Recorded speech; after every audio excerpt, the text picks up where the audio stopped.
Hey guys, welcome back. It's Lucky here, and today we're going to be going over a rogue build for the Diablo 4 launch. This build is going to be really easy to put together, insanely powerful. It specializes at exploding everything on your screen all at once, which makes it a lot of fun to play. It's got great mobility, and it's just perfect for launch because it's so easy to put together, and it's not contingent on a ton of legendaries. So this guide is going to be both a class guide and a build guide. It's going to tell you not only how to put the build together, but also how to play the class. So in this, I'm going to go over the skills that this is going to use, the passives that it's going to use, the class specialization system and how it works, as well as any useful legendaries that you should keep an eye out for. So first up, we've got to choose a basic attack, and the basic attack we take is Forceful Arrow. We only really had two options as a bow build, and this one applies the vulnerable debuff to the enemy, which makes them take 20% more damage. That's huge. We're going to take advantage of that almost anytime we can, right? In this game right now. The first passive that we unlock for that allows the third cast of the ability to have a 15% increased crit chance, which is fine.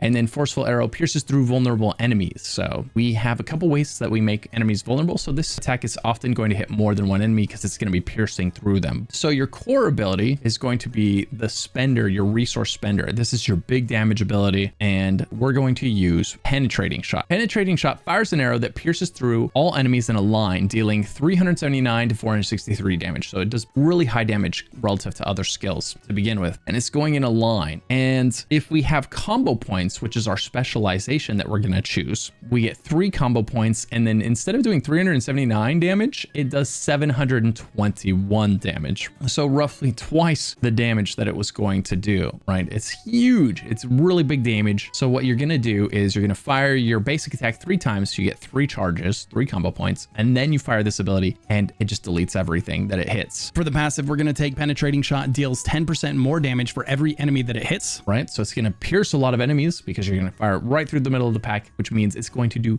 insane damage as it's passing through them. More per enemy that it pierces through. When it's going through 5, 6, 7, 8 enemies, right, you're going to start seeing them explode on impact. And we're going to have some skills that cause a ripple effect that cause that explosion from the back to then start exploding the enemies forward. For the next passive, if Penetrating Shot damages at least 3 enemies, which it pretty much always will, your next Penetrating Shot has a 20% increased crit strike chance. So since we're always penetrating at least 3 enemies, we're pretty much always going to have 20% increased crit strike chance on that next Penetrating Shot. And there's even something we can do to take that crit chance up to 100% some of the time to guarantee that we explode those enemies. We'll talk about that in a second. For this section, in order to get down to the next area, you're gonna have to put some points somewhere. I recommend taking Stutter Step. Critically striking an enemy grants you 10% move speed for 4 seconds. This just feels good, especially at the beginning of the game. We don't have a mount yet. There is a lot of wide open areas as you're traversing from town to dungeons or town to quest objective, right? You do a lot of running, and this extra 10% move speed after you explode a pack just feels really good. You fire your shot, you're gonna get a crit, right? Somewhere in there, and that's gonna give you 10% move speed. That helps you get to that next pack faster,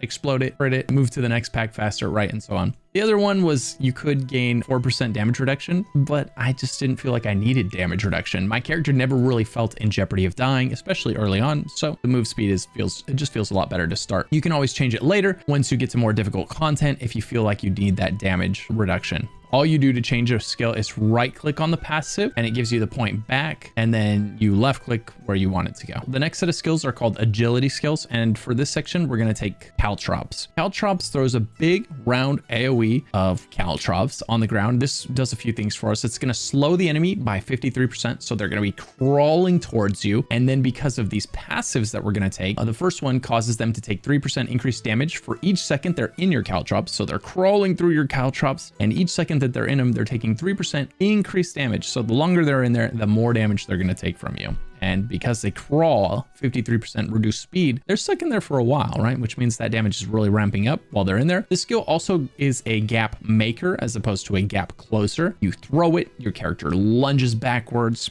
and creates a nice gap between you and the enemy so that you have the safety to fire at will. And then Disciplined Caltrops that says that we've got a 5% crit chance against enemies inside our Caltrops, double this amount against vulnerable enemies. And lots of enemies are going to be vulnerable while we're fighting them. So, you know, you can just make that 10% a lot of the time. In the next section, we're going to take Concealment. Concealment is a stealth ability. It makes you invisible for a few seconds, 4 seconds actually. It also allows you to break free, which is really important.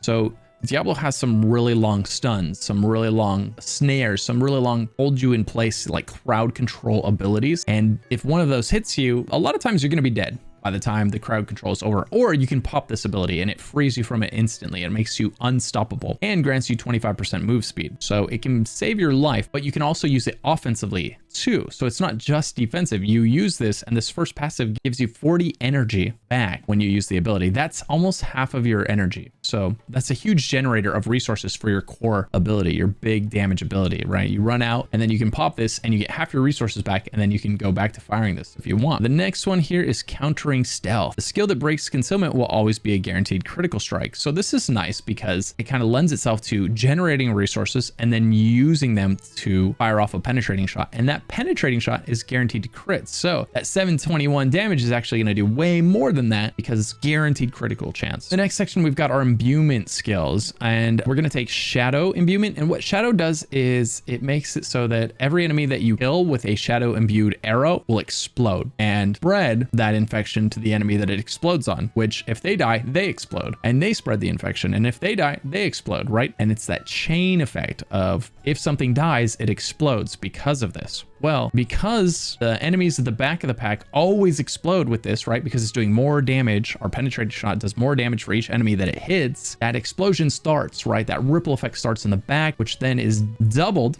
by the shadow imbuement, which says if something dies with this on it, it explodes. So that's how you get the really massive screen clear effect. For the passives, we have a 25% increased crit strike chance against injured enemies infected by shadow imbuement, injured enemies, or any enemies below 35% health. So what this is saying is if they're low health, they're even more likely to die, right? Which means they're more likely to explode, which means they're more likely to keep that chain reaction going. And then finally, we have shadow imbuement's primary explosion makes enemies vulnerable for 2 seconds, which means every enemy that is hit by shadow imbuement with this infection, they take 20% more damage, and that makes them more likely to explode, right? And this is why we fire our penetrating shot and you get the big screen clears like this one here. You preload your shot with this shadow imbuement. You can just run around and you pop it. So now my bow is glowing purple. That means the next 2 times I fire this ability, it's going to be shadow imbued, which means the things I attack are going to explode. So as demonstrated, here we go.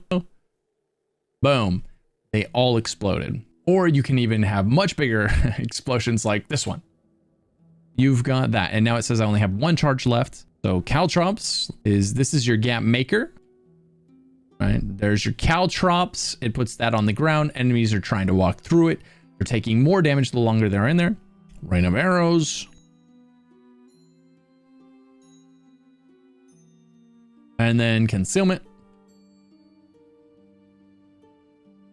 The chain above my head there is unstoppable. That means I'm unstoppable, which means I can't be crowd controlled. So if you see that over an enemy's head, it is unstoppable and it can't be crowd controlled, or another player's head if you're in PvP. All right, next up we have our ultimate. You can only choose 1 ultimate. So we took Rain of Arrows. Rain of Arrows is going to do a couple of cool things for us. One, it's a massive AoE that does huge damage when you fire it off. It is long cooldown though, once every 57 seconds. So it's almost 1 minute between casts, but it does huge damage in a large area and a couple other nice things as well. The first passive is going to make it so that our effects applied by Rain of Arrows have a 20% increased potency. So our imbuement effect is 20% stronger. Those explosions that are caused by this ability, right? That's nice. And then on top of that, we've got Supreme Rain of Arrows, which causes the second wave to knock enemies down for 3 seconds. So it's a great crowd control ability. You fire this into a big group, maybe things are getting hairy, or maybe there's more than one elite in the group or something like that, and you need a little bit of time to beat on them without being attacked. Well, this is perfect for that. This will give you that 3-second window to fire off a few more abilities while they're getting back up on their feet. As for your key passive, I'm going to recommend Victimize. This says that dealing direct damage to vulnerable enemies has a 30% chance to cause an explosion, dealing 23% of the original damage to them. So basically, this is just going to be making more explosions when we attack vulnerable enemies, and everything's going to be vulnerable because we are using an imbuement that makes enemies vulnerable, right? And everything's going to be exploding because our imbuement is exploding. our penetrating shot is causing things to explode, right? So this starts the chain reaction, this finishes the chain reaction, and then this passive down here solidifies it even more so, right? There's just explosion after explosion. So when you fire your arrow through a group, it pops. So what you're going to want to do for this build is you're always going to want to have your shadow imbuement up, right? You're always going to want to have charges of this up before you fire off your penetrating shot. You're going to fire 3 of your basic attack into the enemy. That's your left click if you're on PC, and that's going to give you 3 charges of your combo points. And then you're going to fire off your penetrating shot and it's going to explode the entire pack, right? That's basically the premise of this build. The next thing we're going to talk about is your specialization. Every class has one. You just press Shift and C on keyboard to bring this up, or if you're in your ability menu, it's right here at the top, specialization, just choose that. You unlock this by doing a quest. It'll pop up on your screen when you're eligible to do the quest. Go do it. And the first one that you unlock is called combo points on the rogue. Combo points is my favorite one as it happens. I really didn't care for inner sight. I'll talk about why in a second, but combo points, the way it works is you fire off 3 basic attacks. Each one that hits an enemy is going to give you a combo point stack. And if you look at your core abilities right there, it says 1 point of combo increases your damage to this much, another point, this much. And then the third point, it's 186% damage increase. So almost double damage, right? For this much. So the combo points, basically you're just charging up your next spender. And this works really well because you can't just use your spender. If I use my spender once, right, twice, thrice, right, I'm out of resources. I can't just keep spending anyway. So it's a nice ebb and flow. You 1, 2, 3, and then you get enough, boom, you fire your spender. You do 1, 2, 3, and then you have enough, boom, you fire your spender. So every time you fire your spender, it is doing double damage because of the regen rate that you have. It just works out to be a nice cadence that way. I highly recommend taking the combo point system. It just works really well for the class.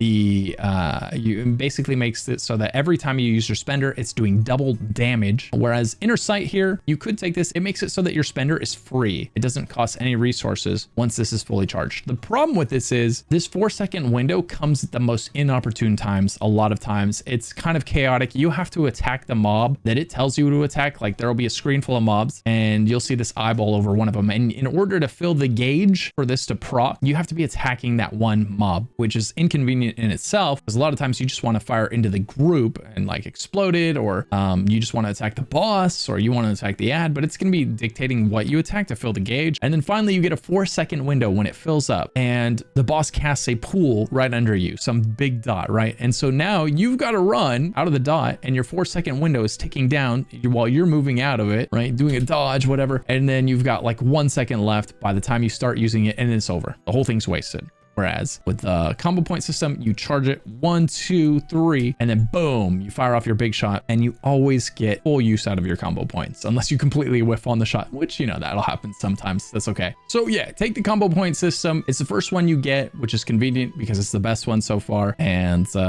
definitely take advantage of this one. It works really well with this starter build. Now let's quickly touch on a couple of legendaries to keep an eye out for. They're really useful. They're nice to have on the build. The written guide for this build will also have a detailed list of the exact location of legendary aspects that you can go and farm, right? These are ones where it's not a chance you'll get them. You're guaranteed to get them if you clear that dungeon. And I'll tell you which ones are relevant to this build so that you can prioritize going to those dungeons. I'll show you which ones they are and where they are. So definitely check out the written guide linked in the description down below for a detailed list. The main one that I want to go over here is going to be, it's a legendary that directly affects your penetrating shot. And it says whenever penetrating shot damages an enemy, 2 additional arrows split off to the side. These arrows deal 39% of the penetrating shot's base damage. And this could have been anywhere between 30 and 40%. So I got a pretty good roll on this. So this is kind of the, this is the legendary that directly modifies the ability that we're using, which is kind of what you want for. And so keep an eye out for this one. If you do this build, the build is totally usable without this, but this definitely takes it to that next level. Another great aspect to look out for is basic skills gain 28% attack speed. Your basic skill in being 28% faster is super clutch because that means your 3 basic attacks that you have to do to get your 3 combo points happen that much faster, right? Boom, boom, boom. You get those basic attacks off real fast, and that means you get your penetrating shot out sooner. which feels good. Those are the two main ones I would keep an eye out for. I'll have a full detailed list in the written guide down in the description below. So keep an eye out for that. We put a lot of work into the written guides for these builds, and a lot of times they're a lot easier to follow. So check it out. And if you have any questions about the build, please don't hesitate to let me know. You can either ask the question down in the comments below, or you can swing by my Twitch stream right now over at twitch.tv/luckyghost, where I will be playing and answering questions all about Diablo. So swing on by. I love the company. I love to talk to you about this game. I'm having a blast with it, and I hope you do too. If you enjoyed this video, be sure to like and subscribe. This is a brand new channel that I built just for the Diablo 4 launch. It needs all the algorithmic love that it can get right now. Thank you so much. If you're not sure what to do next, check out one of the videos popping up on screen right now.